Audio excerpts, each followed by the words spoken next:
যেভাবে লেখা আছে আমি সেভাবেই পড়ছি। রাসেল ভাই, আমি মোহাম্মদ নয়ন, নীলফামারী জেলার সৈয়দপুর থানা থেকে বলছি। ঘটনাটি আমি আমার বন্ধুর দাদার কাছ থেকে শুনেছি। ঘটনাটি ঢাকার কোনো এক এলাকার। আমার বন্ধুর দাদার ছদ্মনাম দিলাম খালেদ সাহেব। ওনার পাশের ফ্ল্যাটের এক দম্পতির সাথে ঘটনাটি ঘটে। তাদের ছদ্মনাম দিলাম রনি ও রিয়া। ঘটনাটি আমি আমার মতো করে লিখছি, যদি ভালো লাগে তাহলে পড়ে শোনাবেন, এই অনুরোধ রইল। ঘটনায় চলে যাই।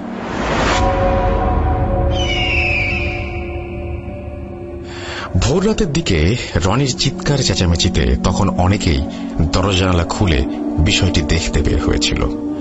তখন খালেদ সাহেব নামাজ শেষ করে ফেরার পথেই রনিকে কাঁদতে দেখে ব্যাপারটা বুঝতে এতটুকুও সময় লাগেনি। তিনি আরো কয়েকজনকে সঙ্গে নিয়ে রিয়াকে বাসায় নিয়ে আসার ব্যবস্থা করেন। রিয়াকে ঘিরে বেশ থমথমে অবস্থা বিরাজ করছে সবার মাঝে। ঘর ভর্তি মানুষের ভিড় চোখে পড়ার মতো। নিচতলার ভাড়াটিয়া সোবাহান, চারতলার ইকবাল সাহেব, বাসার পাশের হাজি সাহেবও খবর শুনে চলে এসেছেন দেখতে। খালেদ সাহেবের স্ত্রী জাহিদা বেগম রিয়ার মাথায় পানি ঢালছেন। কিছুক্ষণ আগেই তার জ্ঞান ফিরে এসেছে, তবে কথা বলতে পারছেন না। জাহিদা বেগম বারবার কিছু জিজ্ঞেস করেও কাজ হয়নি। অবস্থা বেশি সুবিধার নয়, তা একবার ইশারায় বুঝিয়ে দিলেন পাশে থাকা খালেদ সাহেবকে। একটু পরেই রনি এক কাপ দুধ হাতে নিয়ে রান্নাঘর থেকে বের হয়ে আসে। জাহিদা বেগমের দিকে দুধের কাপ বাড়িয়ে দিয়ে বলল, চাচি দেখুন তো খাওয়ানো যায় কিনা, ওর শরীরে বোধহয় একদম শক্তি নেই। খালেদ সাহেব রনির এমন আচরণে মনে মনে বেশ খুশি হলেন। স্বামী হিসেবে ছেলেটা কতটা দায়িত্ববান, স্ত্রীর জন্য নিজের হাতে দুধ গরম করে নিয়ে এসেছে। এত কিছুর মাঝেও এই ব্যাপারটা তার মাথায় ছিল। এমন স্বামী কয়টা মেয়ে কপালে জোটে।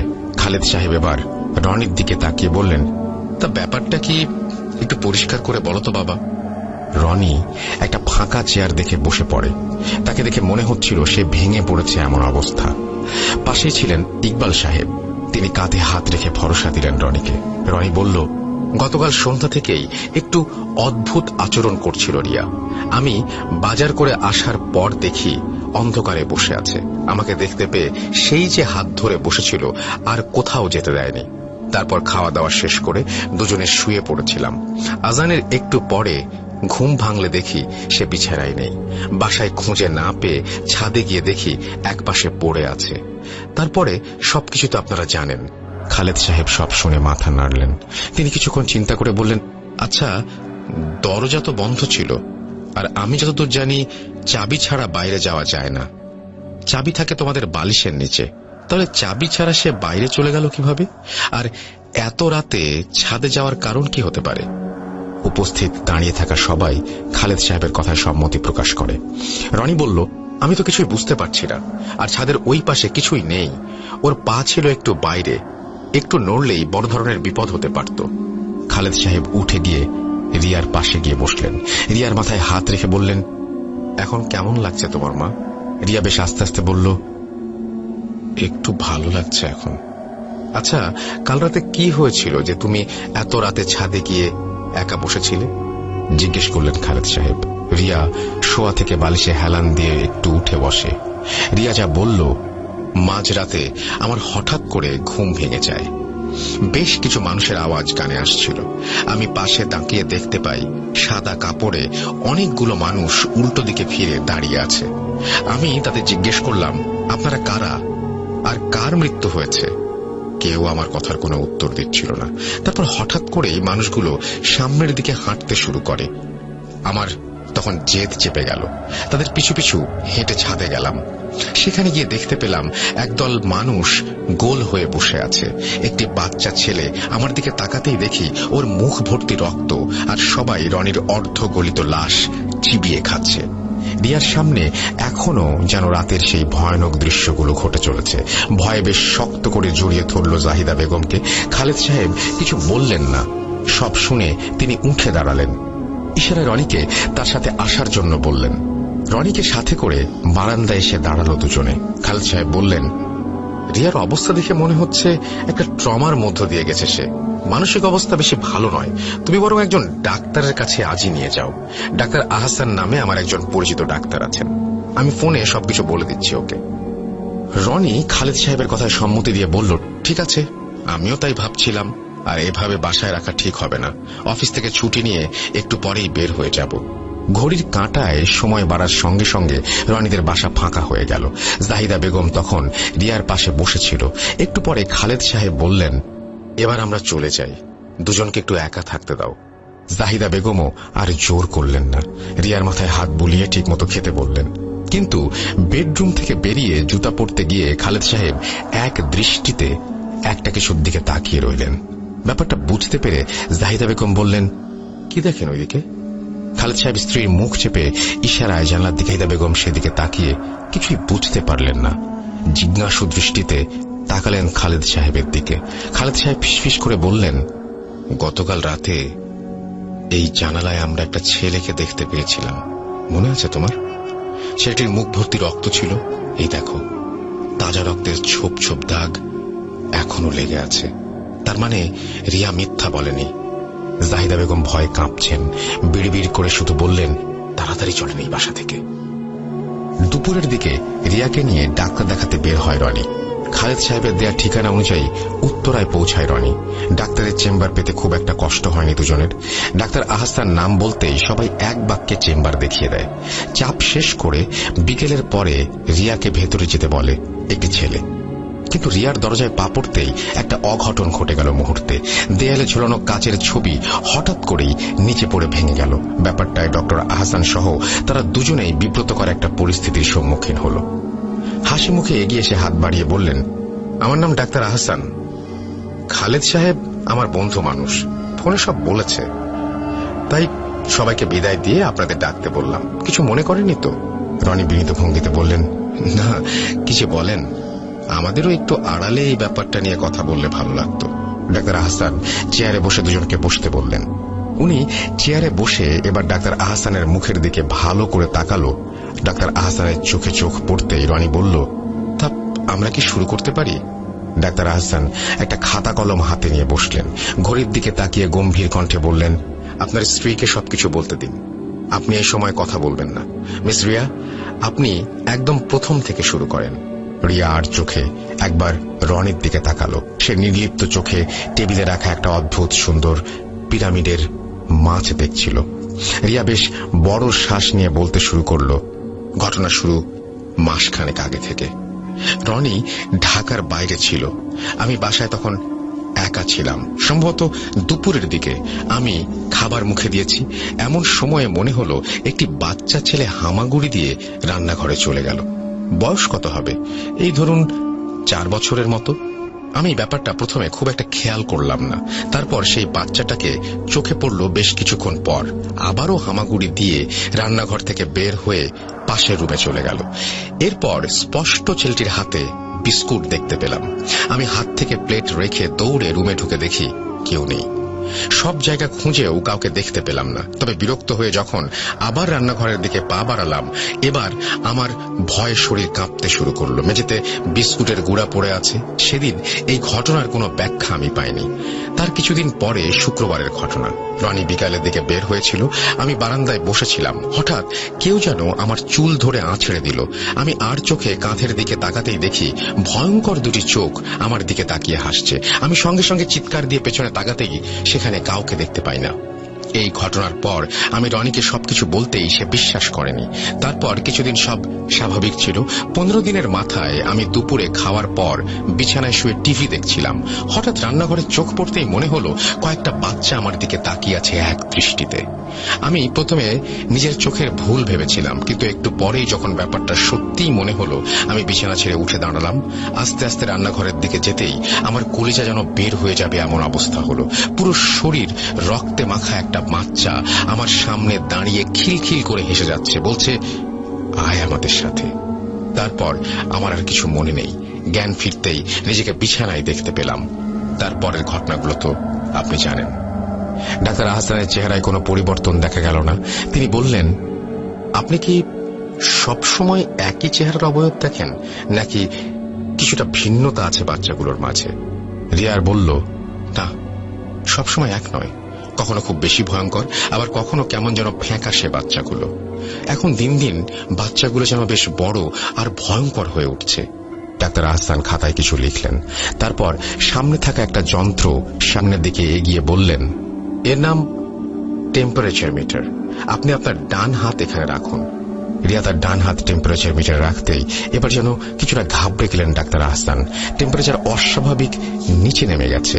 ওনার কপালে বিন্দু বিন্দু ঘাম জমেছে। একটা জীবিত মানুষের দেহের তাপমাত্রা এত নিচে কিভাবে নামতে পারে? যেন মেয়েটির দেহে প্রাণ নেই। তিনি দ্রুত ব্যাপারটা বুঝতে না দিয়ে টেম্পারেচার মিটার থেকে রিয়াকে হাত সরাতে বললেন। তারপর উনি যেন কিছুটা আন্দাজ করে বললেন, কি হয়েছে ডাক্তার সাহেব, সবকিছু ঠিক আছে তো? ডাক্তার আহসান সঙ্গে সঙ্গে হেসে বললেন, হ্যাঁ হ্যাঁ, একদম ঠিক আছে, চিন্তার কোনো কারণ নেই। তিনি রিয়ার দিকে তাকিয়ে বললেন, আপনি একটু বাইরে অপেক্ষা করুন, আমার রনি সাহেবের সাথে একটু কথা আছে। ডাক্তার আহসান সামনের দিকে কিছুটা ঝুঁকে বললেন, আমার প্রাথমিকভাবে মনে হচ্ছে দীর্ঘ বেশ কয়েক বছর যাবৎ একটা বাচ্চার শূন্যতায় আপনার স্ত্রীর কল্পনায় কিছু অবয়ব তৈরি করেছে, যাদের সে সবসময় দেখে। তবে সবচেয়ে ভয়ানক ব্যাপার হচ্ছে মাথার এক পাশ বেশ অকেজো হয়ে গেছে, এবং অকেজো হয়ে যাওয়ায় অবয়বগুলোর যেভাবে লেখা আছে আমি সেভাবেই পড়ছি। আসসালামু আলাইকুম রাসেল ভাই ও প্রিয় লিসেনার্স, আশা করি সবাই ভালো আছেন। আলহামদুলিল্লাহ, আমিও ভালো আছি আপনাদের দোয়ায়। আমি মোহাম্মদ সাবিত আলম, লিখছি ময়মনসিংহ বিভাগ থেকে। আমি বর্তমানে ভূত.কমের একজন মডারেটর হিসেবে কাজ করছি। আমি আজ আপনাদের মাঝে ফিরে এসেছি নতুন একটি ঘটনা নিয়ে। ঘটনাটি আমি শুনেছি আমার পরিচিত এক বড় আপুর কাছ থেকে। আপুর নাম দোলা। ঘটনাটি দোলা আপুর বাবার সাথে ঘটে যাওয়া একটি ঘটনা, যা ঘটেছিল 80-র দশকে। দোলা আপু আর আপুর হাজবেন্ডের সাথে আমার খুব ভালো একটি সম্পর্ক থাকার ফলে আপু ওনাদের ম্যারেজ অ্যানিভার্সারির দিন আমাকে একটি স্বনামধন্য রেস্টুরেন্টে ডিনারের জন্য ইনভাইট করেন। আমিও খুশি হয়ে ইনভাইটেশন গ্রহণ করি এবং অ্যানিভার্সারির দিন সন্ধ্যাবেলায় চলে যাই রেস্টুরেন্টে। প্রচুর গেস্ট এসেছিল সেদিন রেস্টুরেন্টে। আপু আর ভাইয়ার সাথে সবাই কথা বলায় ব্যস্ত। এমন সময় আপু আমার পাশের সোফায় এসে বসলেন। বলে রাখা ভালো যে আমার জীবনের ঘটনাগুলোর সাথে আপু পরিচিত ছিলেন, আর ওনারও ভৌতিক বিষয়ে ভালোই আগ্রহ ছিল। সোফায় কিছুক্ষণ চুপ করে বসে থেকে এক পর্যায়ে আপু আমার দিকে ফিরে তাকালেন আর আমাকে বললেন, শোন, মানুষ কি আগাম ভবিষ্যতের বার্তা পায়? আমার কথার মানে হচ্ছে যে নিকটবর্তী ভবিষ্যতের কোনো বার্তা। আমি দোলাপুর প্রশ্ন শুনে ওনাকে জিজ্ঞেস করলাম, কি হয়েছে? কি হয়েছে সেটা যদি নাই বলো তাহলে কিভাবে বলবো বলো? আপু বললেন, এই যেমন আমাদের অ্যানিভার্সারি, যদিও আমার প্রথম ম্যারেজ অ্যানিভার্সারি, তাও মনে হচ্ছে যে আজ আমি যা যা করছি সেগুলো আগেও করেছি। এর মানে কি? এমন কেন মনে হচ্ছে? আমি আপুকে বললাম, আরে এটা আসলে সবার সাথেই হয়। Near future prediction. ব্রেইন আমাদের পারিপার্শ্বিকতা ক্যালকুলেট করে আমাদের একটি ধারণা দেয় যে কাছাকাছি সময় কি হতে পারে। যেমন মাঝে মাঝে রাতে ঘুমাবার আগে লাইট অফ করতে গেলে মনে হয়, আরে কি ব্যাপার, এটা না একটু আগে গতকালকেও করেছিলাম। কি লিসেনার্স, আপনাদের সাথেও কি এমন হয়? হলে আমাদের জানাতে ভুলবেন না। ঘটনায় ফিরছি।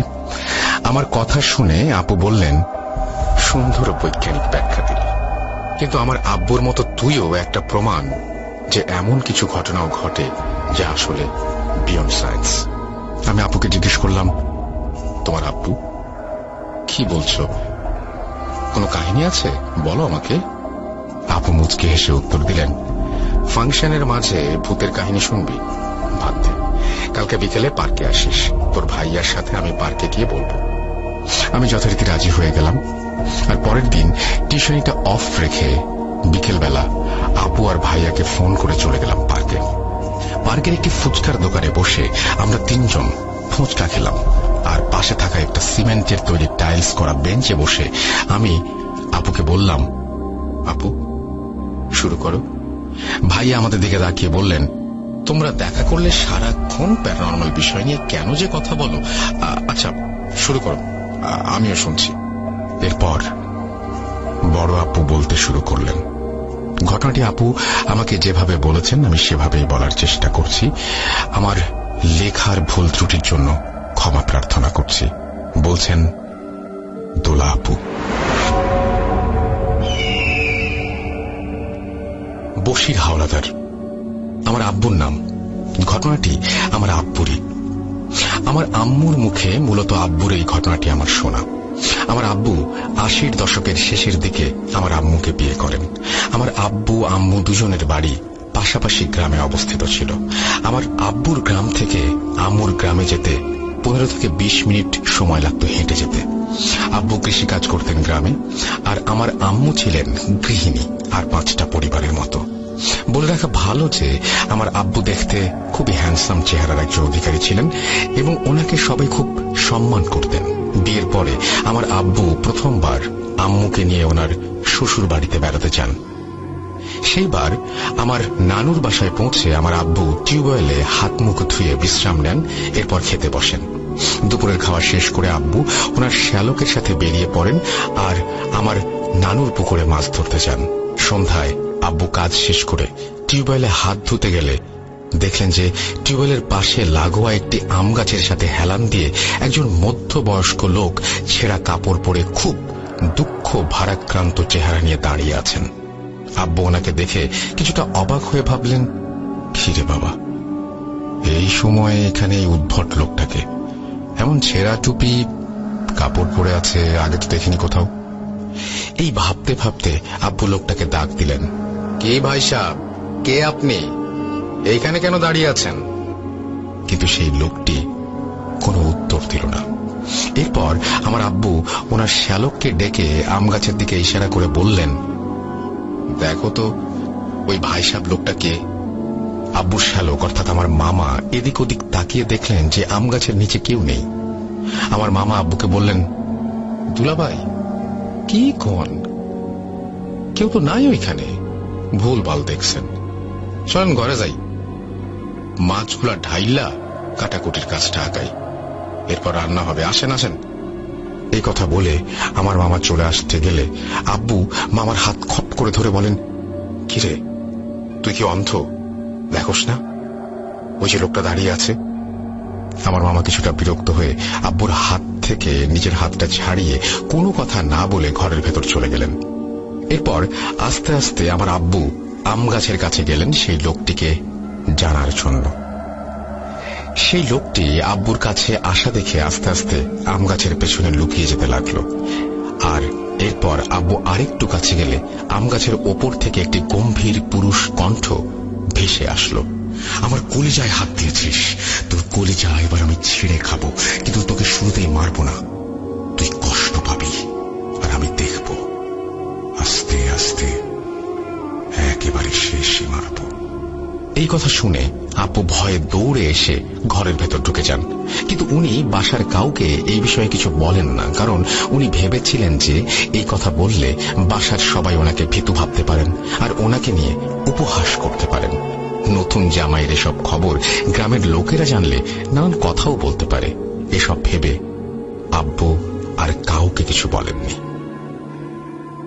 এতটুকু বলে দোলা আপু একটা দীর্ঘশ্বাস ফেলে বলেন, সেদিন রাতের পর থেকে 2টি পরিবারের জীবন বদলে যায়। শোনেন কিভাবে? সেদিন রাতের বেলায় আব্বু আর আম্মু ঘুমিয়েছিলেন নিজেদের বিছানায়। এমন সময় আব্বু ওনাদের ঘরে কারো হাঁটা চলার শব্দ শুনতে পান, আর কে রুমে হাঁটছে দেখবেন বলে হ্যারিকেনের আলোতে উনি বিছানা থেকে উঠতে যান।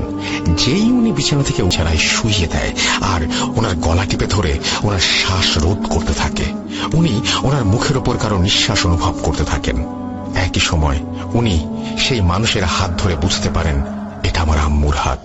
আমার আম্মুর হাতের চুড়িগুলো উনি ধরেই বুঝতে পেরেছিলেন। আব্বুর দম প্রায় আটকে যাচ্ছিল। এমন সময় আব্বু কথা বলতে চাইলে আম্মু ফিসফিস করে বলে ওঠেন, কথা বলবি না, আমার কলিজা কোথায়, ফেরত দে, নইলে তোকে ছিঁড়ে খাবো। আমার আম্মুর মুখে আব্বু এই কথা শুনে আম্মুকে জোরে একটা ধাক্কা দিয়ে ফেলে দেন আর নিজে মেঝেতে পড়ে যান। অনেকক্ষণ গলা টিপে রাখার ফলে আব্বুর শরীর অনেকটা আড়ষ্ট হয়ে গিয়েছিল। কিছুটা স্বাভাবিক হতেই উনি হ্যারিকেনের আলোতে দেখলেন আম্মু বিছানা থেকে 1 থেকে 2 হাত উপরে ভাসছেন, আর আব্বু ওনার রুমের এক কোনায় একটি কালো অবয়ব দেখতে পান। সেই অবয়বটা আব্বুকে আবার কিছু কথা বলছিল। কথাগুলো শুনে আব্বুর মনে হচ্ছিল যে কথাগুলো একই সাথে রুমের চার কোণ থেকে ভেসে আসছে। কথাগুলো এমন ছিল, ফেরত দে, ফেরত দে, ওকে আমি নিয়ে যাব, নিয়ে যাব, আমার সন্তানকে আমি নিয়েই যাব। কথাগুলো যেন আমার আব্বুর কানে সুই ফোটানোর মতো করে বিচ্ছিল। আমার আব্বু তৎক্ষণাৎ দুহাতে ওনার কান চেপে সজোরে আল্লাহ বলে চিৎকার দিয়ে অজ্ঞান হয়ে যান। এদিকে আব্বুর চিৎকার শুনে আমার মামারা আর বাসার সবাই আব্বুর ঘরের সামনে এসে দরজা ধাক্কা দিতে থাকেন। দরজার ভেতর থেকে তখন সবাই একটি আওয়াজ ভেসে আসতে শোনেন। আওয়াজটা ছিল, নরকের যন্ত্রণা দুনিয়ায় ভোগ করবি তোরা, আর তোদের বংশ আমি কাউকে ছাড়বো না। সবার জান কবজ করে আমি মালা গাঁথবো, মালা পরবো, আমার ছেলেকে পড়াবো। আমাকে তোরা চিনিস না, আমাকে তোরা চিনিস না, আমাকে তোরা চিনিস না। এসব কথা শুনে আমার মামারা মিলে দরজা ভেঙে ফেলেন আর হ্যারিকেন বাতি নিয়ে ভেতরে ঢুকে যা দেখেন তাতে সবার হুঁশ উড়ে গিয়েছিল। ওনারা দেখলেন আমার আব্বু আর আম্মুকে কোনো এক অবয়ব দুই হাতে ওনাদের গলায় ধরে মেঝে থেকে কিছুটা উপরে তুলে ধরে রেখেছে। এই দেখে আমার ছোট মামা দৌড়ে গিয়ে আমার আব্বু আম্মুকে ছাড়াবার চেষ্টা করলে সেই অবয়ব আমার আম্মু আব্বুকে ছেড়ে দিয়ে হাওয়ায় মিলিয়ে যায়, আর আমার আম্মু আব্বু সহ আমার মামা মেঝেতে পড়ে যান। আমার আম্মু আব্বুকে সাহায্য করতে সবাই যখন ওনাদের কাছে যেতে লাগলেন, তখনই আমার মামা মেঝেতে শুয়ে দাঁতে দাঁত চেপে কটকট শব্দ করতে লাগলেন আর খিচুনি গলায় হাসতে লাগলেন আর বলতে লাগলেন, আমার জমি জায়গা আমার, আমার সন্তান আমার, তোদের এত বড় সাহস কোথায় নিয়ে যাবি, কিভাবে নিবি? আমি আছি রাস্তায়, আমাকে দেখ, আমাকে দেখ, দেখ আমাকে, আমার চেহারা দেখে তোরা কি পারবি বেঁচে থাকতে? মামার এমন অদ্ভুত আচরণের ফলে সবাই কয়েক কদম পিছিয়ে যান। এদিকে সবার চিৎকার আর শোরগোলের ফলে গ্রামের আরো কয়েকটি পরিবার সাহায্য করার জন্য চলে আসে। ওনারা সবাই এসে দেখেন আমার ছোট মামা আমার আব্বুর বুকের ওপরে বসে আব্বুর বুকে হাত দিয়ে চেপে ধরে আছে আর হাসছে। যুবক বয়সী লোকেরা আমার আরো দুই মামার সাথে মিলে আমার ছোট মামাকে ধরে উঠিয়ে নিয়ে আসেন। এরপর আমার আব্বু আম্মু জ্ঞান ফেরানো হলে আমার আব্বু ওনাদের রাতের সব ঘটনা খুলে বলেন। আমার আব্বু আম্মুকে জিজ্ঞেস করলেন যে উনি কিভাবে শূন্যে ভেসেছিলেন আর কি হয়েছিল ওনার। উত্তরে আমার আম্মু বললেন যে আমার মনে হলো আমি কোনো এক অপরিচিত জায়গায় আছি, যেখানে আমি ভাসছি আর আমার গায়ে অসংখ্য মৌমাছি এসে বসে আছে আর ওরা আমার গায়ে শুল ফুটিয়ে দিচ্ছে। আমি ব্যথায় চিৎকার করছিলাম, কিন্তু কেউ শুনতে পায়নি। এসব শুনে সবাই মিলে আমার মামার ঘরে গিয়ে দেখেন মামা বিছানায় শুয়ে আছেন আর মনে হচ্ছে যেন মামা খুব ক্লান্ত। ওনাকে যখন সবাই জিজ্ঞেস করলেন যে উনি কেন ওই সব কথা বলছিলেন, তখন আমার মামা বললেন, দুলাভাইকে ধরে মেঝেতে নামাতে গেলে আমি আমার নাভির কাছে প্রচন্ড ব্যথা অনুভব করি আর বুকের ভেতর মনে হচ্ছিল কেউ হাত ঢুকিয়ে দিয়েছে আর সেই হাত মুঠো করে আমার বুকের ভেতরে সব জিনিসপত্র টিপে ধরেছে। আর আমি যখন ওসব বলছিলাম তখন আমার জ্ঞান ছিল, আমি বুঝতে পারছিলাম আমি খারাপ কিছু বলছি, কিন্তু থামাতে পারছিলাম না নিজেকে। আমার আব্বু আম্মু আমার মামার কথা শুনে সবাই সিদ্ধান্ত নেন ওনাদের ভোরবেলা গ্রামের মসজিদের ইমাম সাহেবের কাছে নিয়ে যাবেন, কিন্তু ওনাদের কারো অবস্থা মসজিদ পর্যন্ত যাবার মতো ছিল না। ভোরবেলা আমার নানু মসজিদে গিয়ে দেখেন ইমাম সাহেব ওনার ব্যক্তিগত কারণে ছুটি নিয়ে নিজের গ্রামে চলে গেছেন। তাই কোনো কুল কিনারা না পেয়ে মসজিদ থেকে অন্য এক হুজুর নিয়ে আসেন আমার নানু। হুজুর বাসায় ঢোকার সময় মুরগির খোপের সামনে দাঁড়িয়ে আঁতকে উঠে বলেন, ইয়া আল্লাহ, মাবুদ, রক্ষা করো। এই বলে উনি দৌড়ে মসজিদের দিকে চলে যান। আমার নানু ওনার পেছন পেছন দৌড়ে যাচ্ছিলেন আর ওনাকে ডেকে জিজ্ঞেস করছিলেন, হুজুর কি হলো, কোথায় যান, কি হলো হুজুর? আমার নানুর কথা শুনে হুজুর রাস্তায় আস্তে আস্তে দাঁড়ালেন আর নানুকে বললেন, শয়তান, ইবলিশের বংশ এটা, আমাকে ডাকবেন না, দোহাই লাগে। এই চেহারা দেখে আমার সাহস মরে গেছে, আল্লাহর ওয়াস্তে আমাকে ডাকবেন না, আমি নিরুপায়, আমি এসব কাজ চাই না, মাফ করবেন আমাকে। এরপর আমার নানু হুজুরকে কিছু জিজ্ঞেস করবার আগেই হুজুর দৌড়ে মসজিদের দিকে চলে যান। আমার নানু বাসায় ফিরে সবাইকে ঘটনাটা জানান আর সকালবেলা ওঝা আর কবিরাজের সন্ধানে যাবেন বলে ঠিক করেন। সকালবেলা নানুর সাথে গ্রামের আরো 2-1 লোক মিলে 2 থেকে 3 গ্রাম পরে একজন ওঝাকে ডেকে নিয়ে আসেন। ওঝার পরনে সাদা লুঙ্গি আর গলায় একটা গামছা ছিল, হাতে এক বদনা পানি আর একটা ঝোলা নিয়ে উনি এসেছিলেন আমাদের নানুর বাড়িতে। ওঝা মেঝেতে দাঁড়িয়ে মুরগির খোপের দিকে তাকিয়ে একটা পাখির খাঁচা দেখিয়ে জিজ্ঞেস করেন, এই পাখিটাকে কে ধরে এনেছে? সেই নরপিশাচকে আমার সামনে হাজির কর তোরা। এরপর আমার আব্বু উঠে এসে বললেন, কবিরাজ সাহেব, পাখিটা আমি আনছি। উত্তরে কবিরাজ বললেন, মরতে যখন এত ইচ্ছা তাহলে গলায় দড়ি দে, বিষ খা, পরিবার নিয়ে কেন মরবি? কোথায় পেলে এই পাখি? আমার আব্বু বললেন যে গতকাল বিকেলে মাছ ধরতে গিয়ে পাখিটা পেয়েছিলাম। তখন আমার আম্মু বলে উঠলেন, গতকাল মাছ ধরা শেষ করে আব্বু একটি বন্য পাখি হাতে করে ধরে নিয়ে আসেন। পাখিটা আব্বু কোথায় পেয়েছেন আমার আম্মু ওনাকে এই কথা জিজ্ঞেস করতেই উনি বলেন, আরে রহিমা, মাছ ধরতে গিয়ে দেখি পাশের বড় শিউলি গাছে পাখিটা বসে আছে, দেখে ভালো লাগলো তাই ধরে নিয়ে এলাম। একটা বাঁশের খাঁচার ব্যবস্থা করতে বলো তো, পাখিটা পুষবো। আমার আব্বুর কথা শুনে আমার আম্মু আমার নানুকে একটি খাঁচার ব্যবস্থা করতে বলেছিলেন। এর মাঝে পাখিটিকে মাটির ফ্লোরের উপর রেখে একটি বাঁশের মাচা তার ওপর দিয়ে পাখিটাকে আটকে রাখা হয়। কিছুক্ষণ পর খাঁচা চলে আসলে পাখিটা খাঁচায় রেখে খাঁচাটি মুরগির খোপের কাছে রেখে দেয়া হয়। আম্মুর এই কথা শুনে ওঝা বললেন, এটা জিনের বাচ্চা। এই জিন কোন ছোটখাটো ঘুরে বেড়ানো জিন না, এই জিন হলো অবাধ্য আর মারাত্মক শক্তিশালী। স্থলজ জমি জমাতে এদের বসবাস। এদের আমাদের বিদ্যায় খবিশ বলে। একবার যাকে ধরে তার পরিবার শেষ করে যায় এই জিন। ফরাসি শাস্ত্রে এদের নাম ঘুলা। ঘুলারা অকারণে মানুষের ক্ষতি করে না, কিন্তু কেউ এদের ক্ষতি করলে নির্বংশ করে ছেড়ে দেয়।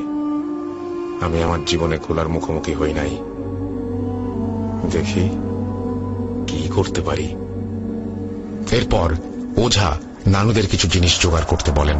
জিনিসগুলো ছিল লেবু, তারকাটা, আজকের জবাই করা গরুর রক্ত লাগানো সাদা কাপড়, আমার আব্বুর চুল, আব্বুর গতকালের পরনের লুঙ্গি, একটি সদ্য পেরে আনা ডাব আর গ্রামের কবরস্থানের পুরনো মাটি। সবকিছু জোগাড় করতে করতে সন্ধ্যার মতো হয়ে গেলে ওঝা সবকিছু সাজিয়ে নিয়ে বসলেন। উনি একটি বৃত্ত এঁকে সেই বৃত্তের ভেতর পাখির খাঁচা সহ রাখলেন, আর এরপর একটি বড় বৃত্ত এঁকে নিজে সেটার এক পাশে বসে অপর পাশে আব্বুকে বসিয়ে ধূপবাতি জ্বালিয়ে ধোয়া তৈরি করলেন আর কয়েকটা মোমবাতি জ্বালিয়ে চারপাশে রাখলেন। এরপর উনি কিছুক্ষণ মন্ত্র পড়ে খাঁচা থেকে পাখিটাকে বের করে নিজের ঝুলিতে থাকা একটা ছুরি বের করলেন, কিছু পড়লেন আর ছুরিটায় ফুঁ দিলেন। এরপর উনি ছুরিটাকে সাদা কাপড়ে লাগানো গরুর রক্তের ওপর রাখলেন। নানুরানা ডাবটার মাথা কেটে মন্ত্র পড়ে উনি ডাবটা এক পাশে রাখলেন। এরপর আব্বুর গতকালের পোড়ানো লুঙ্গির এক পাশ কেটে একটা লেবুর সাথে সেটা 7টা পিন বা তারকাটা দিয়ে আটকে দেন। এরপর কিছু মন্ত্র পড়ে পাশে রাখা ছুরিটা তুলে নেন আর খাঁচা থেকে পাখিটাকে বের করে সেই ছুরি দিয়ে জবাই করে ফেলেন আর পাখির গলা থেকে কিছুটা রক্ত সেই ডাবের পানির সাথে মিশিয়ে দেন। পাখিটাকে জবাই করার সাথে সাথে অনেক দূর থেকে একটা আর্তচিৎকার ভেসে আসে সবার কানে। কেউ যেন খুব কষ্ট নিয়ে কাঁদছিল। এই কান্না শুনে সবার এতই কষ্ট হচ্ছিল যে কেউ কেউ ওই কান্না শুনে নিজেরাই কাঁদছিল যেই জায়গায় সেই জায়গায় উপস্থিত থেকেই। আস্তে আস্তে আশেপাশের গাছপালার উপর ঝড় বয়ে যেতে লাগলো আর সবাই কান্না জড়ানো গলায় শুনতে পায়, আমার ছেলে, আমার কলিজার টুকরা, ওকে মারলি তোরা, তোদের আমি ছাড়বো না, কসম লাগে, একটার জান আমি নিজ হাতে নেব, নিজ হাতে আমি নেবই। আস্তে আস্তে ঝড় থামতে লাগলো। এরপর ওঝা মুচকি হেসে ধূপবাতির ওপর কবরে পোড়ানো মাটি ছিটিয়ে দেন আর ঝুলি থেকে একটি কাপড়ের পুতুল বের করে সেই পুতুলের মাথায় পাখির রক্ত মিশ্রিত ডাবের পানি লাগিয়ে দেন। লেবু থেকে পিন খুলে আব্বুর লুঙ্গির টুকরা সহ সেই পিনগুলি সেই পুতুলের গায়ে ঢুকিয়ে দেন। এরপর কবিরাজ ধূপবাতির ওপর কিছু ডাবের পানি ফেলে আগুন নিভিয়ে কালো ছাই আর নানু, 3 মামা, আমার আব্বু সহ 7 জনের কপালে লাগিয়ে দেন আর বলেন, এই জিনিসকে আমি আমার দাস বানিয়ে নিলাম। ও আর তোদের কাছে আসবে না। আমাকে এখানে ডেকে তোরা কি যে ভালো করেছিস তা তোরা জানিস না। আমার কাজ হয়ে গেছে। টাকা পয়সা, কোনো দান দক্ষিণাও আমার লাগবে না। চলি। এই বলে ওঝা চলে যায়। সেদিন রাত থেকে আর কোনো সমস্যা হয় না আমার আব্বু আম্মুর। কারোরই কোনো সমস্যা এরপর থেকে আর হয়নি। কি ভাবছেন ঘটনা শেষ? বাকিটা শুনবেন না? ঘটনার মধ্য প্রান্তে আছি আমরা, শুনতে থাকুন। সেদিনের পর প্রায় 5-6 মাস কোনো সমস্যা হয়নি আমাদের পরিবারের সাথে। আব্বু আম্মু কয়েকদিনের মাঝেই দাদু বাড়ি ফিরে আসেন। বাসায় ফিরে আমার নানু বাড়িতে ঘটে যাওয়া ঘটনাগুলো দাদু বাড়িতে জানানো হয়নি। কিছুদিনের মাঝে খবর আসে আমি আম্মুর গর্ভে এসেছি। বাসার সবাই খুশি, কিন্তু এই খুশির ওপর এমন একটা ভাটা পড়তে যাচ্ছিল যা আমাদের পরিবারের জীবন বদলে দিতে যাচ্ছিল। একদিন আমার আব্বু সন্ধ্যেবেলা কাজ শেষ করে বাসায় ফিরে আম্মুকে বললেন, রহিমা, বুকে খুব ব্যথা হইতেছে, মনে হইতেছে কেউ সুই ফুটাইতেছে আমার বুকে, দম আটকায় যাইতেছে। আমার আব্বুর এই কথা শুনে আম্মু ভাবলেন হয়তো সারাদিন কাজ করার ফলে আব্বু একটু অসুস্থ হয়ে গেছেন। তাই আব্বুকে সরিষার তেল মালিশ করে আম্মু আব্বুকে খাবার খেতে বলেন। কিন্তু আমার আব্বু সেদিন আর কিছু না খেয়ে ঘুমাবার জন্য শুয়ে পড়েন। মধ্যরাতে আম্মু আব্বুর মুখ থেকে কিছু আওয়াজ শুনতে পান। ওটা আব্বুর গলার আওয়াজ ছিল না কোনো মতেই বলে আম্মুর ধারণা। আওয়াজগুলি ছিল কিছুটা এমন, আমার শিকার, ওকে আমি নেব, তুই না, আমি আমি। এরপর উনি অন্য মহিলার আওয়াজে বলছিলেন, আপনার প্রতিশোধ আমি নিয়ে নেব, ও আমার। এরপর আমার আব্বু বলছিলেন, তোর এত বড় সাহস, আমার গ্রাস নিতে চাস?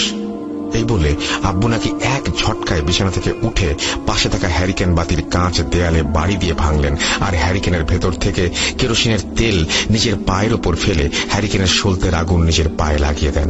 এরপর আব্বু হাসতে হাসতে বলেন, দেখ দেখ দেখ, আমার শিকার, তোর সাধ্য নেই আমার শিকার কেড়ে নেয়ার।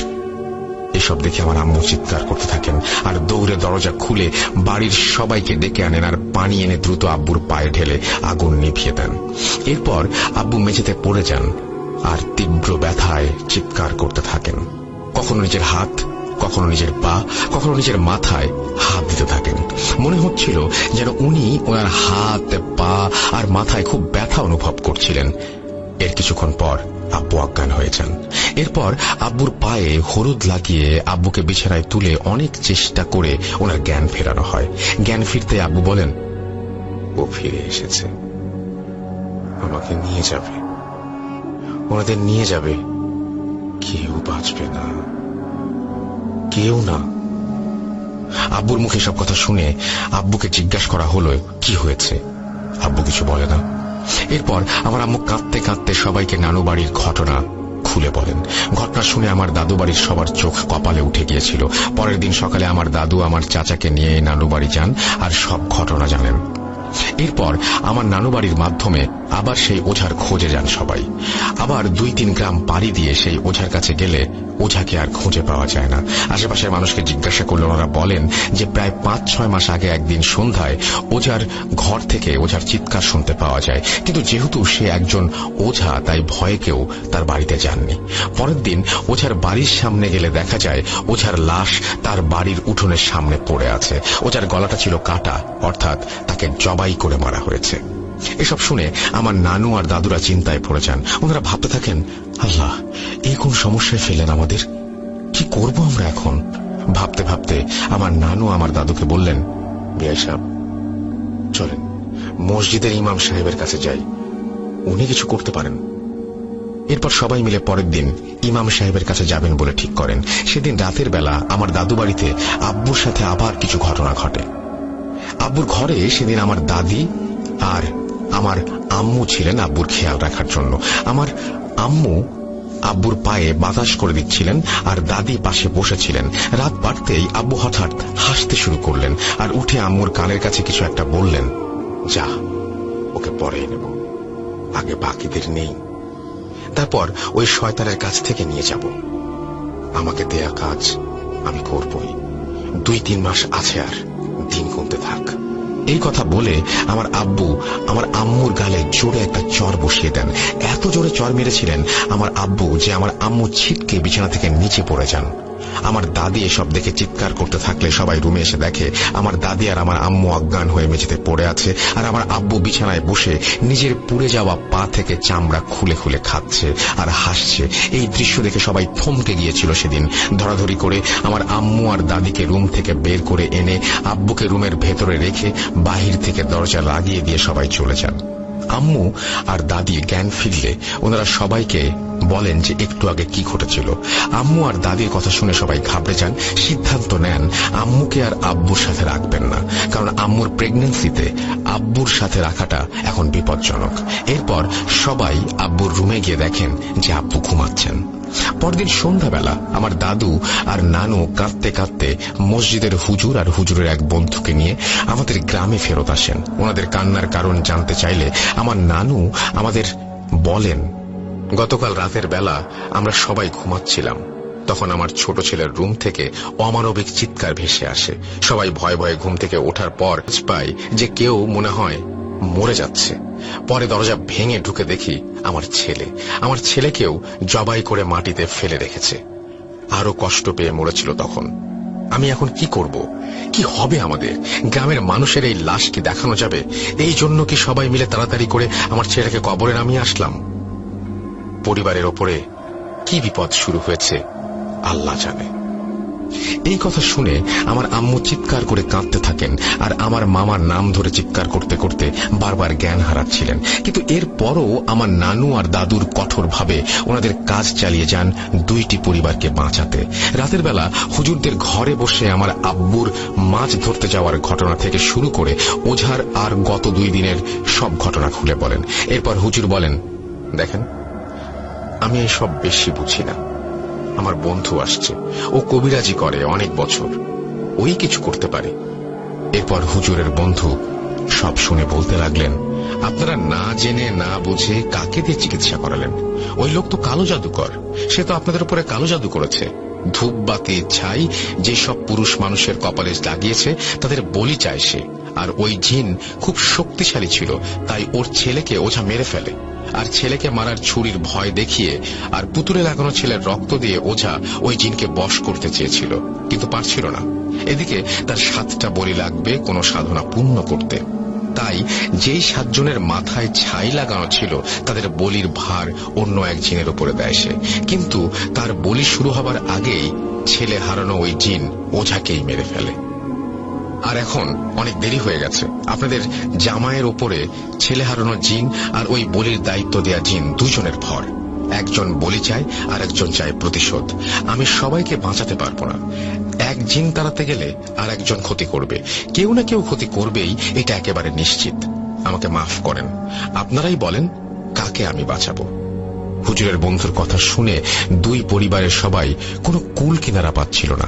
একজনের মৃত্যু হয়েছে ইতোমধ্যে, আরো 6 জনের জীবন এখন মৃত্যু পথে। সেদিন রাতে শোকাবহ 2 পরিবারের কেউ ঘুমোতে পারল না। গভীর রাতে আবার আব্বু হেসে ওঠেন, ঘুমের মাঝখানে বলেন, একটা গেছে, 6টা বাকি, নিয়ে যাব।